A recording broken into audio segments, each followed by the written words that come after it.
อ๋อสาวพรสิตำมาคุงสุกินเด้อพี่น้องเอ้ยอ๋อปลาแดกโคตรนัวเลยเนาะ แซ่บเป็นประเด็ กินปลาแดกพี่น้องกินปลาแดกพอตวงแห้งเลยหากระเมียนเพื่อนแล้วพี่น้อง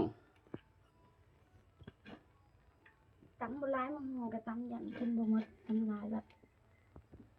นี่มึงอยากกินตำรองผาวางเลยไปตำญี่ปุ่นแล้วน่ะ เออ มึงสิไปตำญี่ปุ่นได้ อยากกินญี่ปุ่นตำลาวต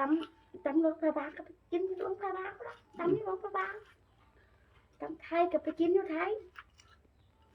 เนาะ อืม อืม สิเบิ้ง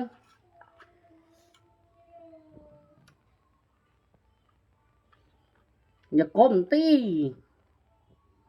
แล้วจังหวะก้มจนสิติดขกอันนี้เอ้ย